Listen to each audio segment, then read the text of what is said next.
Okay, this is another one of those private messagey kind of like commenty type videos.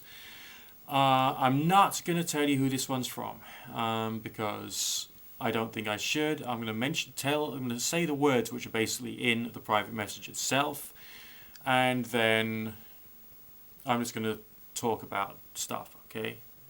It says here, hi there, sorry it took so long for me to figure out how to message you, lol. Anyways, I saw your video on summoning archangels. What else can you tell me about that subject? And is it really summoning them or evoking them? And does that really piss God off in any way? I got more questions, but I'll just go through these ones first. Okay, but now I think you can see why I did not mention the name of the person who's left me this message. As far as does something piss God off? I mean, well, obviously, if you do a full parametric and non-parametric statistical analysis using all of the correlation coefficients, you do a in subject and out, in condition and out of condition test for the control. You do it as a longitudinal study over about, let's say, 40 millennia, with a widely stratified sample of the whole human population. You can then come to a properly empirical conclusion based upon the views of the man upstairs sitting on a white cloud himself called God. It pisses God off. I mean, if we don't even know if God exists, then how can we say whether we're pissing God off? Alright?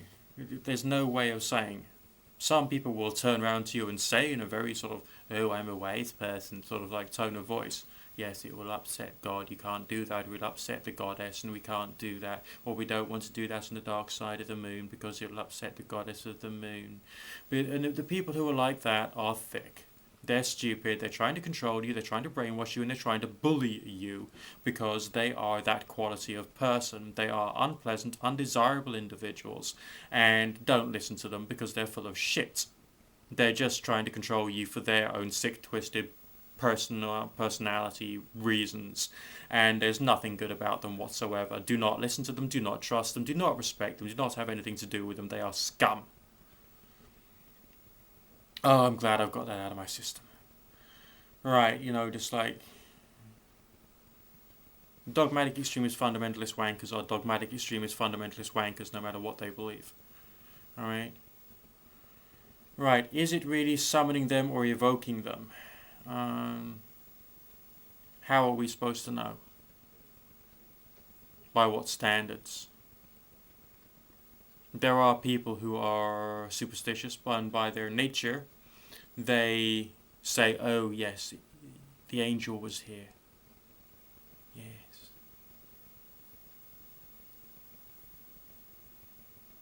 And why do they say that? It's quite simply because they've got no brain in their head.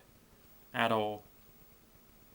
The only thing that any of us have got to go by, any of us,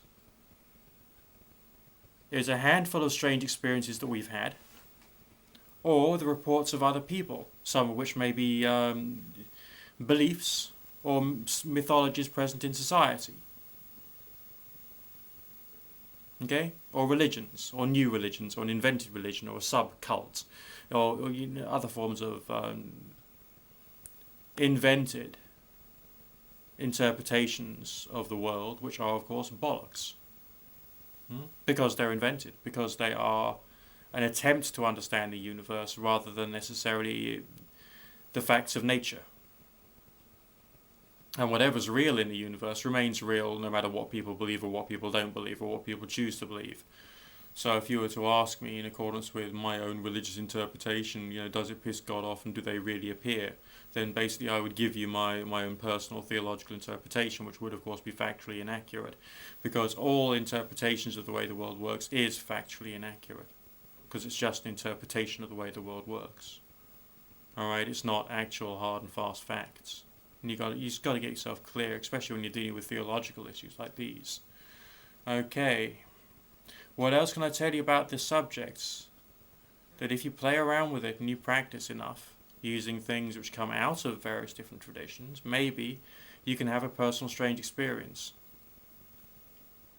But it's essentially just a form of complex, extended meditation and prayer, and that's all it is.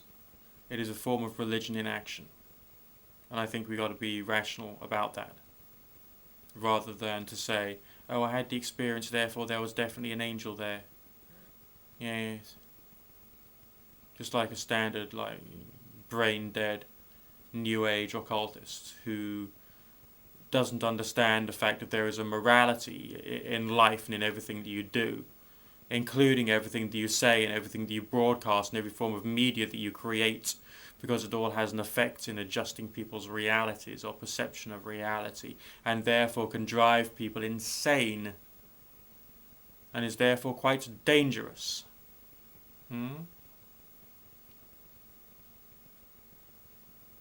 So no, even if you have like a full, physical manifestation for a few seconds, it would still prove nothing.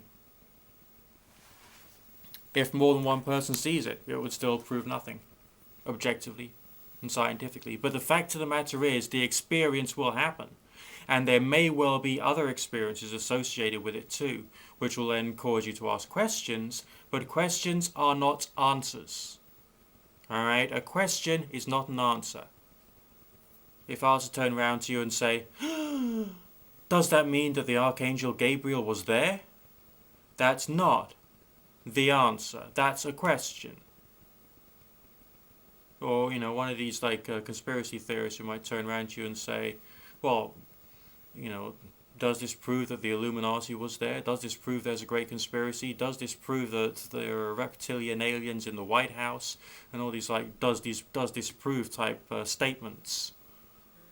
They're there to act as if they're making a factual statement rather than asking a question. Alright, a question is not an answer, and an experience proves you can have an experience, but we will not know within your lifetime or mine what these experiences mean, because we simply don't know enough about nature. If anything happens in nature, it's natural. Full stop. Okay, that's a fact. But what these things mean, we don't know. Now, my personal experiences make me feel that maybe the consciousness is outside of the body and we're all interconnected, maybe, but that's my own personal theological perspective based upon strange experiences. But we can't say for sure that that's the case. Okay, we can't do that. So, look after yourself, stay sane, but just play around with stuff. If God is an all-loving, all-forgiving God, you're forgiven anyway, so play with it. And look after yourself.